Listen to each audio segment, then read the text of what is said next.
isn't it's not even shocking but unsurprising. It's just simply unsurprising and unshocking. I think Trump is way far and away the savvier one when it comes to trolling, when it comes to insults, when it comes to like wearing someone down through social media. And Felt like I was betraying Pride because somehow why did we end up at the straightest bar in DC? couldn't tell you. Hello, everyone. We are back for Washed Up episode 18. Abby and I beforehand were literally that we're at 18 episodes right now. But it's been great, and we are washed up in Washington, D.C. We're here to deliver the weekly news so you're not reliant on the legacy media that your grandparents listen to. I actually can't believe it's episode 18. Like Colin said, we had to check our channel for a second and be like, wait, what episode is this? 18. We really been doing this like at least 18 weeks in a row? Like not all in a row because there were a few times where we needed to take a little break, but I want to say like 18 weeks in the past like 20 at least, 21 maybe. I don't know how Yeah. many weeks into the year we are. Well, yeah, we started coincidentally like almost in line with when Trump took office, and so we've sort of been steadily tracking it. And I feel like we sort of in the beginning we wanted to like cover absolutely every news story that happened, and then it kind of like wore us down. And I feel like we're with the rest of the country right now, just kind of like we'll cover what we can cover, but there's no way we could possibly speak to everything going on. Yeah, I think that right now we have a really good movement going on and what we decide to cover. And even when I re-listen to older episodes, we sound a lot more confident now.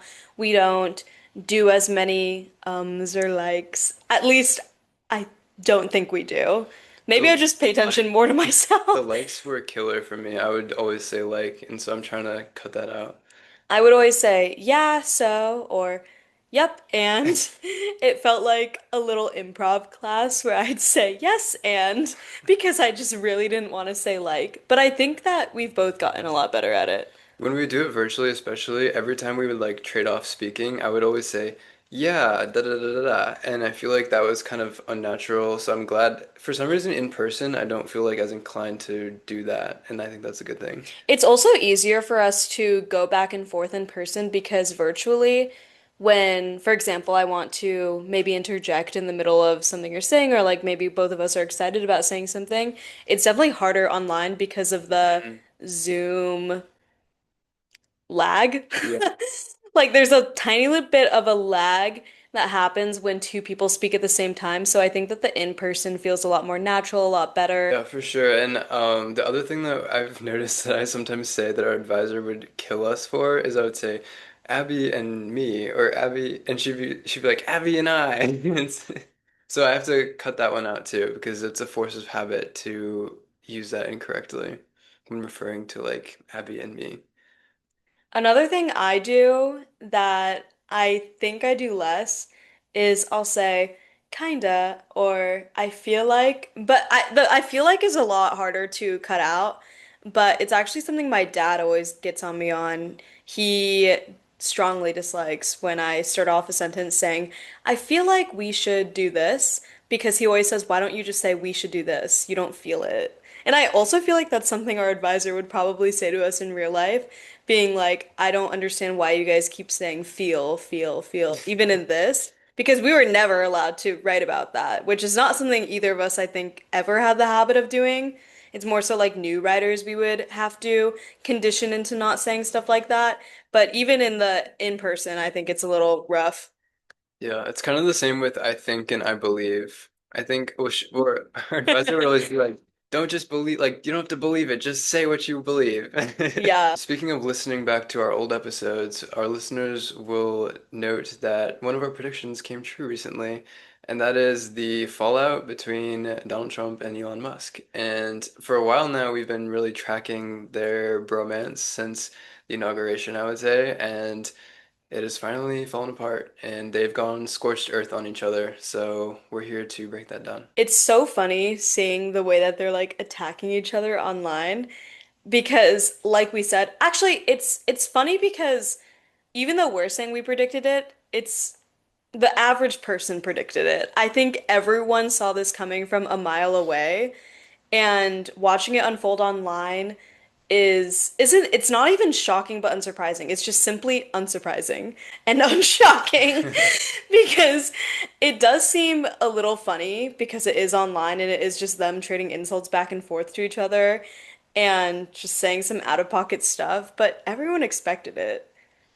Yeah, I mean that's the thing. There's not like a lot of new ground to break. Even though when it finally all fell apart, we were definitely texting back and forth about it, being like, "It finally happened. I thought this was gonna happen," and um, I guess it's not even clear to me what was the exact issue that sparked the whole thing. I mean, Elon's time at Doge came to an end, but that was expected. Hmm. And the White House had tried to say like, oh, his contract just is ending, like this is just run of the mill, this is what happens. But it seemed like there was some tension, and what was the incident that finally brought the whole thing down? I don't even know. I think I it's just almost what people have been comparing to it online. I've been seeing a lot of memes, and my favorite one is comparing Trump and Elon to a situationship in being like it was so fiery and short-lived. At first, like all of a sudden they were BFFs and now they hate each other's guts. And it does feel very intense for the short amount that it was because I want to say it was only around 6 months, maybe more, because I think that Elon started getting really involved when Trump was campaigning, of course. Hmm. Okay, I finally just it hit me. I remembered what they're fighting about. It's about the big beautiful bill in Oh Congress my right God, now, you're the so budget. right. I was like, what are they even fighting about? I can't even remember because the headlines have just all been about like he said this, he said that. But they're actually fighting about this bill that has passed the House and now the Senate has to vote on regarding the budget that Congress has to pass. And basically, Elon is mad. It's called the Big Beautiful Bill and it kind of just passed like randomly in the dead of night one night, and When was that? What day was it that? was like mid May, I want to say. Okay. Yeah, so Musk is really mad about it because he thinks that it doesn't cut spending enough and that it's like a big bloated bill basically.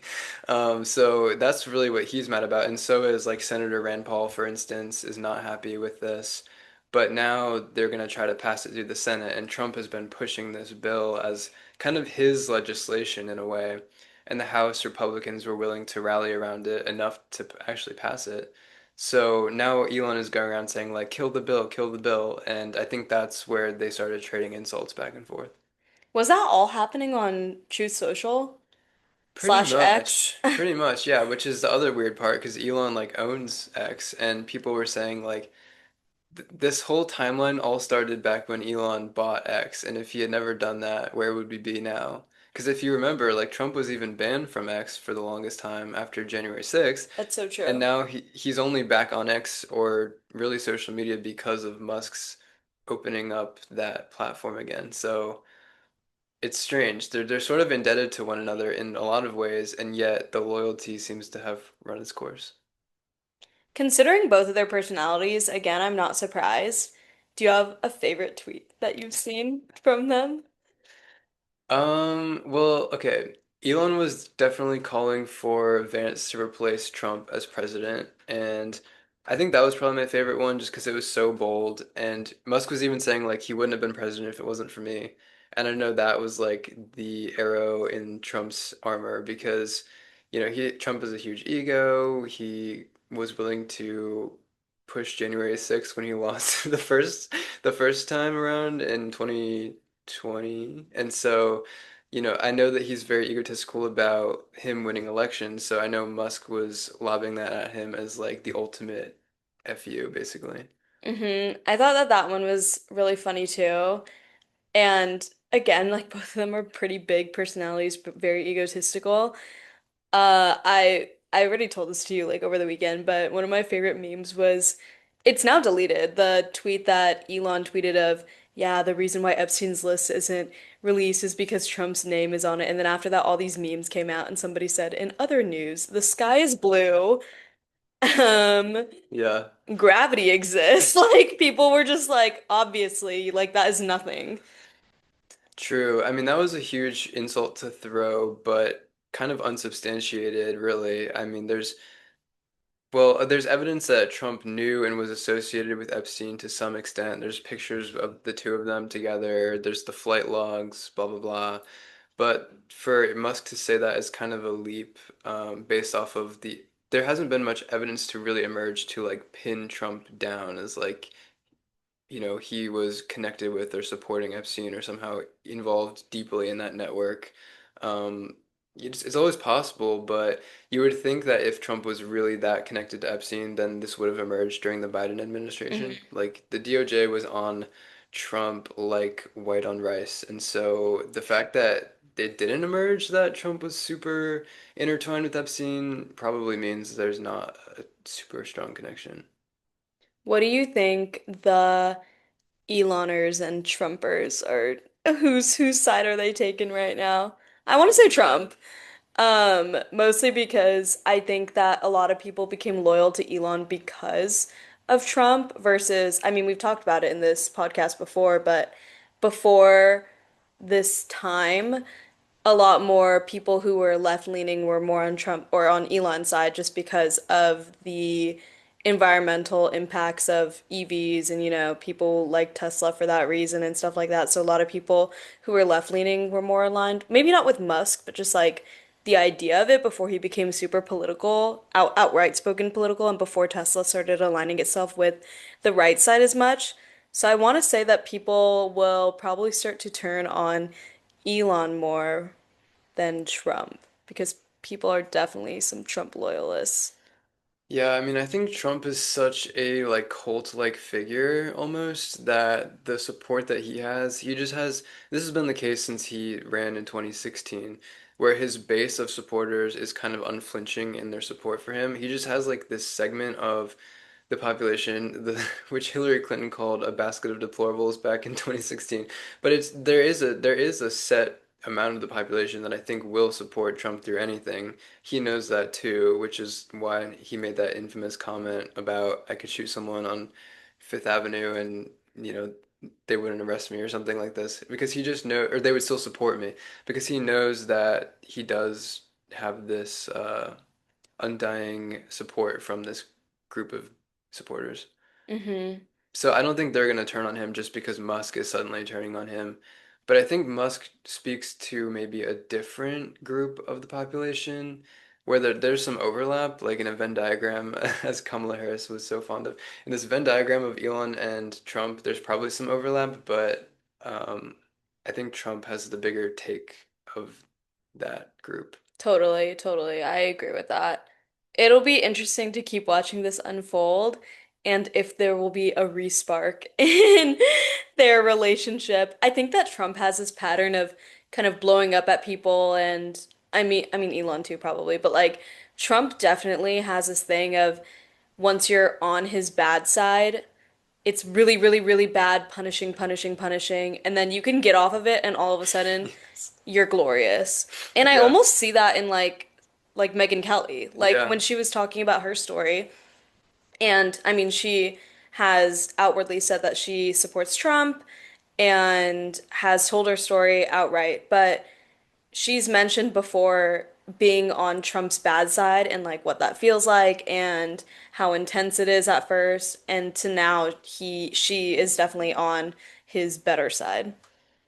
Yeah, totally. And there was just a press conference back not that long ago where Trump was talking about he doesn't like having permanent enemies or he doesn't like see anyone as a permanent enemy, which is really interesting because you see that reflected in the way he deals with like foreign policy, for instance, and even like the worst of the worst dictators, he's willing to give them the benefit of the doubt up to a point. If they cross him, they're dead to him for a period of time, but they can always be like invited back into the fold. And I think the metric that he uses of whether they're in or out is whether or not they're serving his own ends or not. And if you're willing to like kind of feed into his ego, then you can be on his good side again. And another example of this was like recently, I don't even remember what this was in regards to, but he found some common ground with Elizabeth Warren, who like Hmm. has nothing in common with Trump, nothing. But they found some agreement over some policy issue, and he was like posting on Truth about how like it seems that Elizabeth Warren and I have found some agreement, and it's just like he makes enemies very quickly and very intensely, and he will hold people. to the fire if he doesn't agree with them, but then there's always like the ability to come back or have a moment of, I guess, a reconnection with him. So, He does nothing in moderation. That mhm. includes hating people, liking people, but what you said about him never having permanent enemies and how he's mentioned that before, I think is so true. Like, at least he knows himself. Like, I don't think there's anyone who Trump will deem forever on his shit list. Like, it kind of reminds me. I don't know why the lyric my words shoot to kill when I'm mad. I have a lot of regrets about that. Came up in my head from I think that's This Is Me Trying by Taylor Swift. Who's another But person on his bad list? yeah, but like soon if not, like I Maybe. feel like she could be back on his good side if I don't know. He just it's just so funny how flippant he is when it comes to stuff like that. It's Well, so like yeah, cartoon character-y of him. even like Kamala Harris. Apparently, when he called Kamala on election night, like she was kind of gonna concede and say, like you won the election, fair and square, blah blah blah. Apparently, he was saying like you're one tough cookie or something like that, and it's like he can spend months and months just like drilling a person down, and then as soon as he gets his way and things are going right for him, it's just like la-di-da again, you know? hmm And same with what we said about Taylor Swift. When she endorsed Kamala, he was all on social media like, "I hate Taylor Swift," blah blah blah. But you never know. Like maybe. Maybe maybe there will be a flip there. Not that I'm sure that I don't know Taylor personally, but No, I'm sure. I'm um sure she wouldn't be interested she in would not that. be But interested in that. I remember another time she had made some comment about him back in his first term, and he said like, "Well, I like her music about 25% less now." I loved her team's response to it though. She Yeah. did 25% off on her Yeah. merch and I was like, that is so freaking funny. I mean, when it comes to like PR, I think Trump and Taylor Swift are kind of head to head I agree in with terms that, of their honestly. ability to like be on top of the scandal or be on top of the story. They're just always on the mark again and again. I So, almost feel like if this podcast gets clipped to just those two spots, we would be the number one hated people on the internet because we just insulted Trump and Taylor by not only comparing them to each other, but saying that they both have really intense PR teams and are fake. yeah, I mean, it's true. And like, okay, but the thing with Taylor Swift, though, I think a lot of it is driven by her PR team, whereas with Trump, I think he's kind of He's the the driver driver, behind and the it. PR team has to kind of Yeah. pick up after him. I remember watching, I sent you this one clip of like, it was a behind the scenes of Trump reacting to the DNC. And hmm he was just like dictating, like, send this tweet, send this truth to his team, who's like all behind him as they're watching, maybe it was Kamala's DNC speech. And he's just like dictating it out loud off the top of his head, and they're just posting whatever the hell comes to his mind. And it's a little bit terrifying, but also like a little bit impressive at the same time Totally. that he's like always kind of on the money a little bit. Yeah, and Trump is somebody who I'll say I don't like. And I've said it time and time again, but I can't deny the strategy behind his campaign and behind his rhetoric. It's kind of like it feels the opposite of when I talk about somebody like Taylor Swift because I really love her music and I love a lot of celebrities' arts, but like I can't ever say that I like them really, at least now that I'm older. To an extent, these people are just kind of creations of either their own or of a whole team of people putting it on. But to the point of so who's gonna win between Trump and Musk? I feel like probably Trump because well, I heard someone compare it to like King Kong versus Godzilla, and maybe, but I think Trump is way far and away the savvier one when it comes to trolling, when it comes to insults, when it comes to like wearing someone down through social media.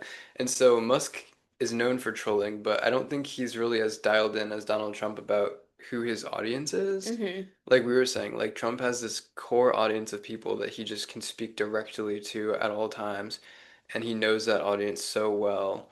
And it is this more like working class core group of Americans versus like Trump, it's like who's his constituency?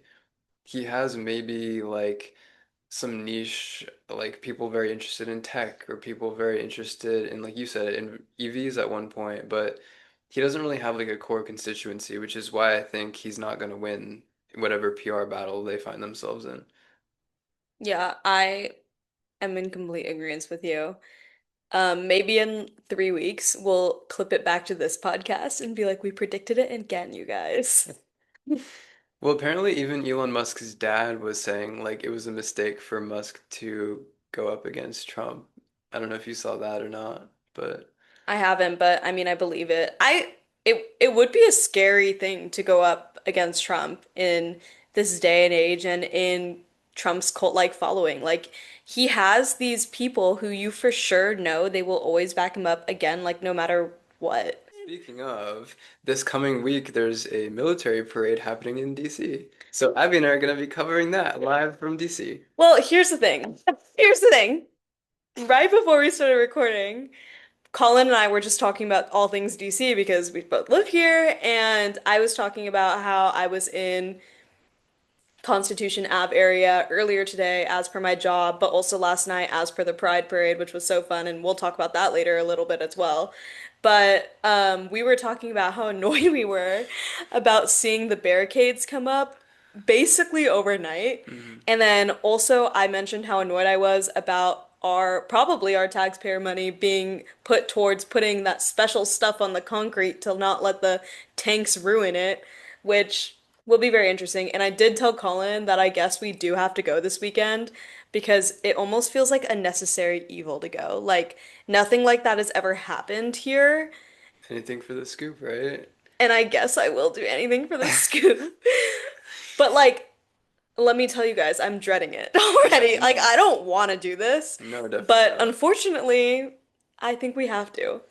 Yeah, if our advisor taught us anything, we must go because it's gonna be this it's a huge event where they're already like photos of tanks being brought into DC. Basically, Well, it's an army parade theoretically for I think the army's 250th anniversary or something like this. And theoretically. they're doing this big kind of show of it, and like, fine, that's not really like something America has historically done, but coincidentally, it also falls on Donald Trump's birthday, and so a lot of people are saying like, wow, this is purely a vanity project of his, um, under the guise of doing something for the army. And I don't know, that kind of is Trump's brand, if you ask me. Like, something that seems very patriotic and pro-America is really just a disguise for like an ego boost. I agree with you. I can't believe we're going this weekend. But again, yes, I do think that it's absolutely necessary, unfortunately, a necessary evil, as one may say. I think that maybe we'll film things. We'll definitely take photos for sure. I'm kind of afraid of the crowd. Like the crowd that will be there is definitely, I already know, not my vibe, unless you're more people like Colin and I who are just going there for the story or just going there just to go, because it is like something that hasn't happened before. And I'm sure that there's going to be a lot of protests, though, which will also be very interesting. And we'll also be sure to take photos of that as well, because I can imagine a lot of people being there just to protest this.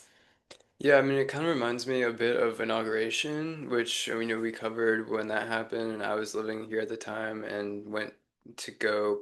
Did you check it out? I can't remember. Yeah, I feel yeah. like you did because Yeah, you talked about it. I was around the mall area, even though they moved inauguration indoors and all this, and it was kind of lame. But the same thing, same exact thing, where the barricades go up very quickly. It's very jarring. I think even a bit dystopian, if you ask me, how quickly they can put this fencing up just all over like miles of land and like all around the National Mall. And they've been doing construction for quite a while now, but the fences just go up overnight. And yeah, so it's very reminiscent of inauguration, and that did draw a very pro-Trump crowd that was kind of uncomfortable for me as someone who's like pretty middle of the road.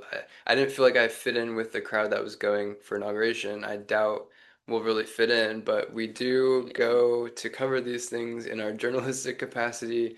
We've covered protests on the right and the left recently. So this is to me it's like no different than that. It's like we're gonna go see what we can see, document it. If anything crazy happens, we'll be there. Yeah, for the people, I mean, I'm acting like people are gonna run into me there. I was gonna say, like, for the people who know me, and they'll know that I'm covering it as a reporter and not somebody who is a Trump enthusiast at all. That is one thing about being a reporter. It's going places and not always feeling like you fit in or feeling comfortable, but I almost feel like that's the point of it.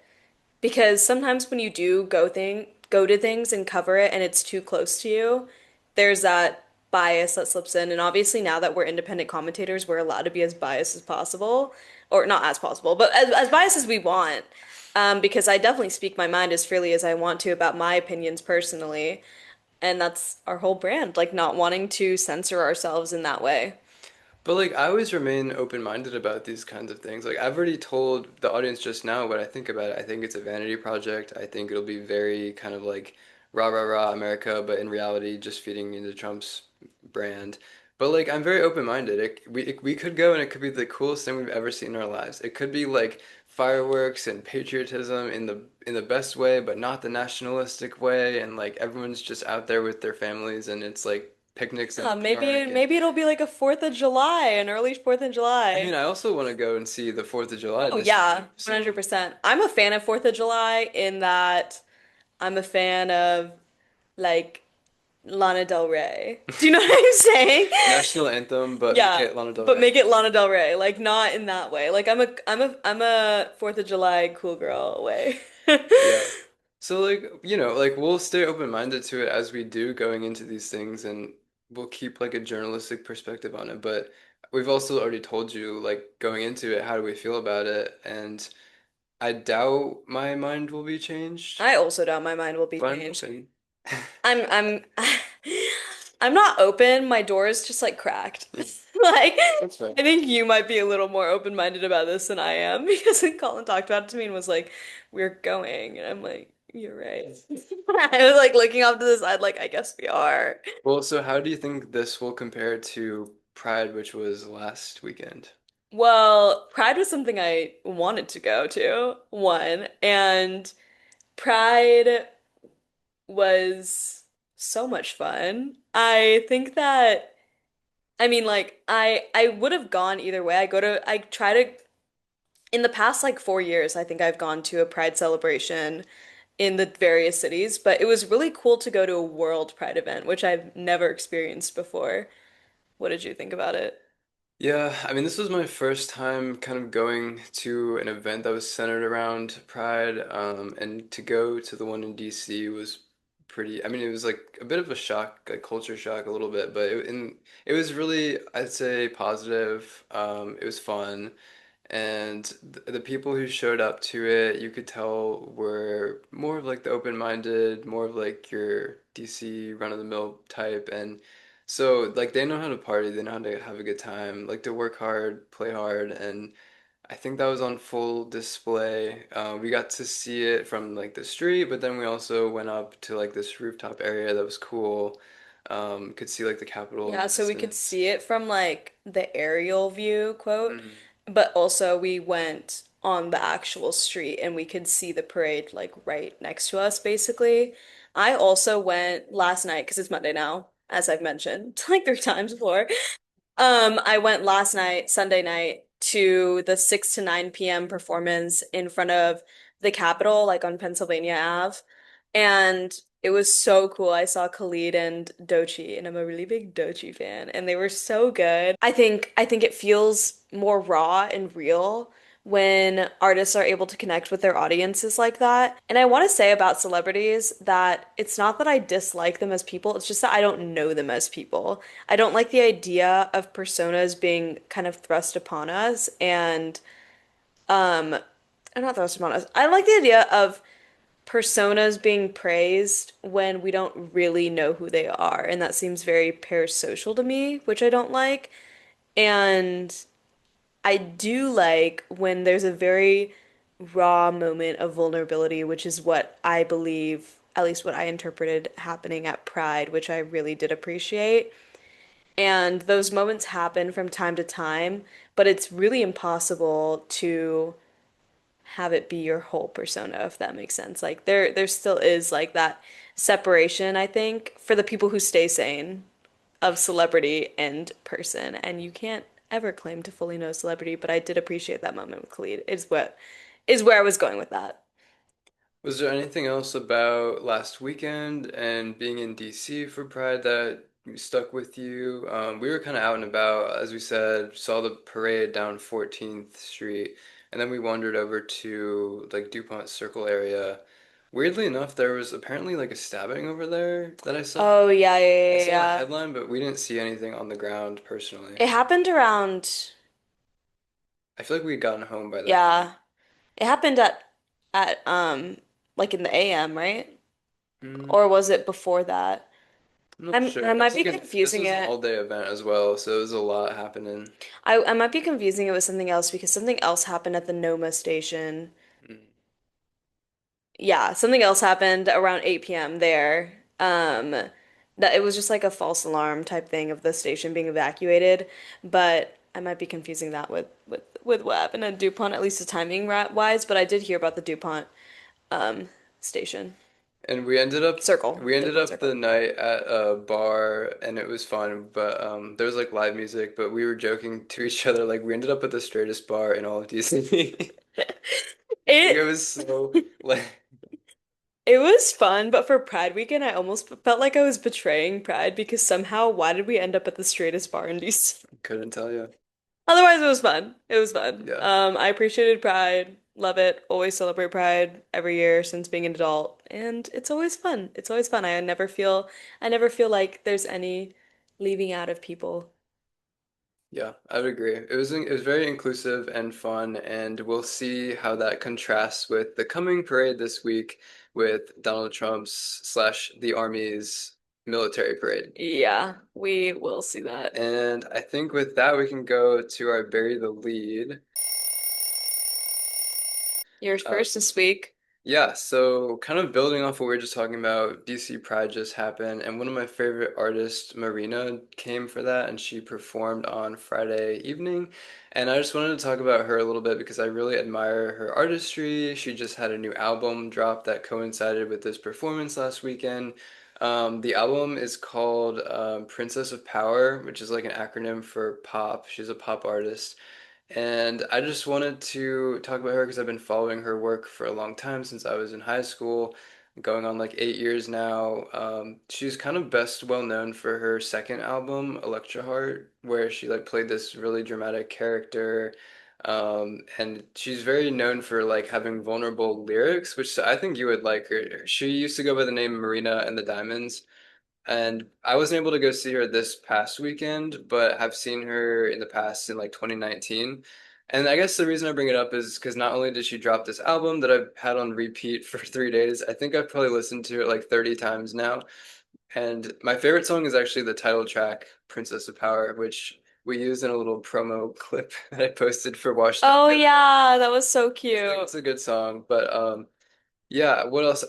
So I just wanted to say that she's like the best I've seen at rolling out an album. She just knows like there's a certain artistry to it from like picking the singles to the PR campaign of it. And that's something that we talk about a lot. And we know good PR when we see it. And she's got good PR where, like it really matters how you time things and like as an artist, you can really build momentum and traction that way. So I've been following the ways that she's very selective about like the singles that she'll release, and she'll line it up perfectly with like a live performance that's coming up, and then she'll do like an outreach thing where like she'll invite her fans to all come and like pick the next single that's gonna come out.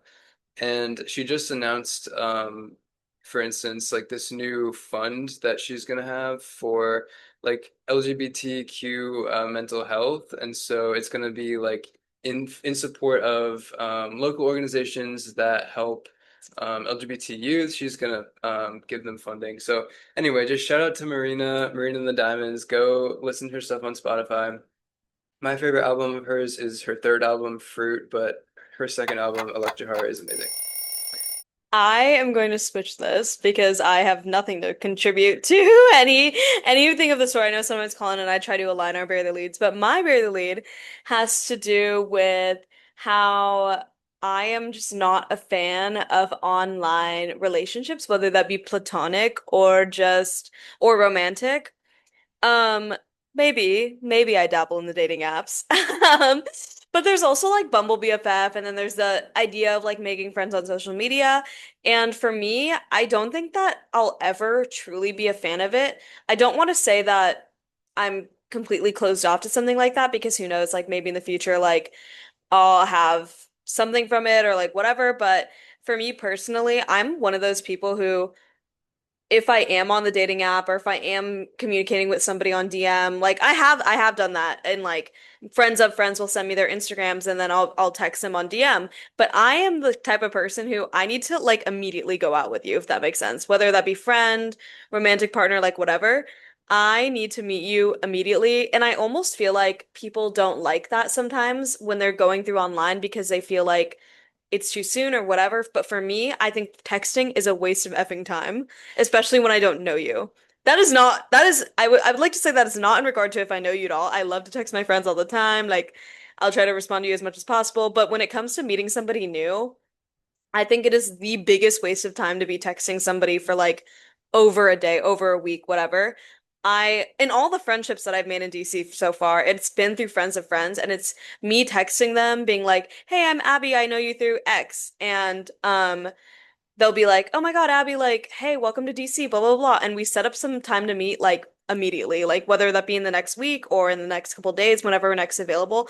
And we honestly don't really text. Like it's not time for like the chit chat, whatever. It's because I'm so much better in real life, and that's how it should be. Like you should be able to better socialize in real life than on text. I know that there's a lot of barriers, and I know that the younger generation is a little more into the texting and social media beforehand, but I think that our generation just missed the cutoff. And I don't think it's weird to want to meet up with somebody right away, especially in a public place. Like that is so excluding like houses and like stuff like that, because that's unsafe. But in a restaurant, I think that's fine. Nice. All right, so that ends our Break the Lead segment. We could probably do a quick little debrief of it. Well, actually, I don't have that much to add. I think your segment was speaks for itself, and mine was just kind of a fun little like plug. So, Yeah, unless you have and anything else to add. no, not really. I think that it's hard for me to imagine like truly texting somebody who I have never seen face to face more than like 5 to 10 messages. Like I'm truly one of those people who I'm like, okay, if I'm on these apps, whether that be for friendship or for dating, I'm just so somebody who like I don't know if you agree or not, but I'm like I need to meet you right away to decide if you're worth it or not. Yeah, we were talking about this the other day over the weekend, and I think I described it as the pit of despair, the dating apps. It's kind of like I feel like it's like the leftovers of like everyone who's not in a relationship, and so like being on it is kind of like it feels kind of icky sometimes, Yeah, but then totally. you feel like pressure too because you're like, well, everyone else is on it, so if I'm gonna actually like meet and date, like it's kind of the thing you have to do, but. Yeah, I hate it as well. And I feel like when I'm on it, my goal is like get off of it as soon as possible. And the best way to do that, like you said, is really just like try to gear it toward meeting in person as soon as you can, having a date in person, because how else are you really going to get a sense of someone? And Yeah. also you can get really catfished and blindsided if you're not Like careful. I'm not gonna be texting you for I always cap it at like more than like double digit text. Like I will not message you more than 10 times. Like, and that includes back and forth. So 5 messages per person. So, and if it's more than that, I cut it off because I'm like, it's just not worth it to me to invest time and energy into that when most of the time I'm texting my long distance friends, my family, stuff like that. And then there's also work life, and then there's also hobbies, and then there's also friendships I want to cater to. So there's just a lot. I could honestly rant about it for hours. But I totally agree with you that I'm not a good person to get to know through text or through online. A lot of people will tell you that I'm a very social person, that does not apply over text. Like I'm just not, I will not entertain somebody I don't know over text, whether that be friendship wise or romantic wise. So I'm very thankful for the DC friends I have made who are also people who have been like, oh yeah, like let's meet up, like let's do this, let's do that. And they're also people who have consistently invited me to things over the past 3 weeks that I've been trying to make friends, I guess, here. So it's been good. It's been good otherwise. But the dating scene, different story. But I'll leave it at that. Yeah. No, I was just gonna add, I also am not really someone who enjoys small talk. I tend to want to like get to what actually kind of is meaningful to each person in the equation and like talking about what's really like what matters to us. And so the texting, especially on dating apps, just doesn't really do that. Although I'll have to say I have a growing appreciation for small talk because I think it does kind of indicate like another person's willingness to go along. Like I think there's something beneficial about small talk. It's sort of adaptive. It's sort of something that like we've learned is important to test whether or not another person is going to be like open or be receptive or like how reciprocal they're going to be. You can kind of tell based off of those early interactions. And so from that standpoint, it's kind of valuable, but I totally agree. Like it can be a pit of despair if you're not Bit of careful. bit of despair. I definitely think, yeah, I do think small talk is also beneficial because I think, especially in American culture, because sometimes something that we something that is different about America, I think, versus like maybe other countries is I remember my friends in Europe, a couple of them are like, "Oh, you guys always say like, how are you? How are you? How are you?" And like it's like a natural greeting to be like, how are you? Good.